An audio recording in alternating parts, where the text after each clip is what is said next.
चिंपी बहू अरे ओ चिंपी बहू मो कथा सुनी पारुछु ना से रील्स भितरे पसि जाइछु म टिके एठिके आस तो सह कथा अछि।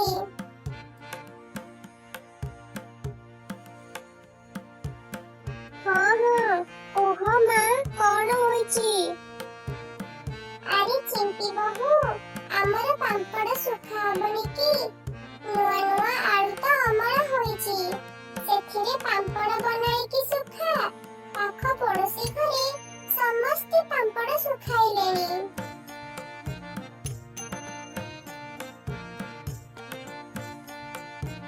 मां तमे तो जानिच मु केबे हम घरे रोषेई करिनी मते तो पांपड़ बनाइबा भी जणा नाही केमिति करबी जे।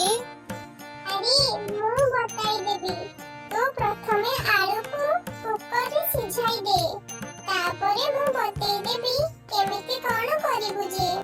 चिंपी तार सासूଙ୍କ କହିବା ଅନୁସାରେ କୁକରରେ ଆଳୁ ଭର୍ତ୍ତି କରିଦେଲା ଆଉ ବାହାର ଖରାରେ ଯାଇ ଥୋଇଦେଲା ଆଉ ସିଟି ଆସିବାକୁ ଅପେକ୍ଷା କରିଥିଲା।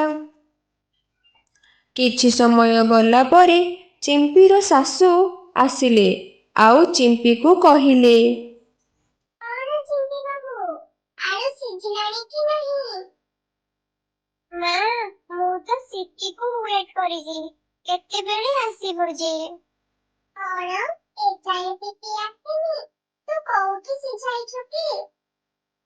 ମା ଖରାରେ ତ ସିଝିବାକୁ ଦେଇଛି ତମେ ତ କହିଲ କୁକରରେ ଆଳୁ ପୁରାଇ ସିଝାଇବା ପାଇଁ ତ ଖରା ଦରକାର ନା।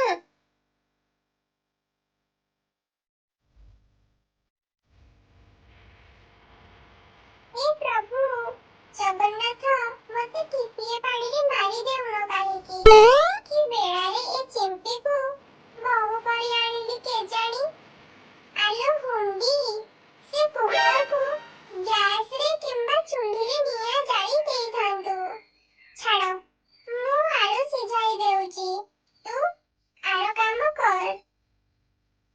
ଚିମ୍ପିର ଶାଶୁ ଆଳୁକୁ ସିଝାଇକି ଚକଟି ଦେଲେ ସେଥିରେ ମସଲା ମଧ୍ୟ ପକାଇଦେଲେ। ତାପରେ ଚିମ୍ପିକୁ ଡାକିଲେ, चिंपी बहू ओ चिंपी बहू एठाକୁ ଆସ ତୋର କାମ କରିବୁ। ହଁ ମା କୁହ କଣ କରିବି ଯେ? ଏ ଆଳୁ ଚକଟାକୁ ଗୋଲ ଗୋଲ କରିକି ପତଳା ପତଳା କରିବୁ ଆଉ ଜରି ପାଲରେ ପକାଇବୁ ମୁଁ ସେଠି ରହିକି ତୋର କାମ ସବୁ ଦେଖିବି।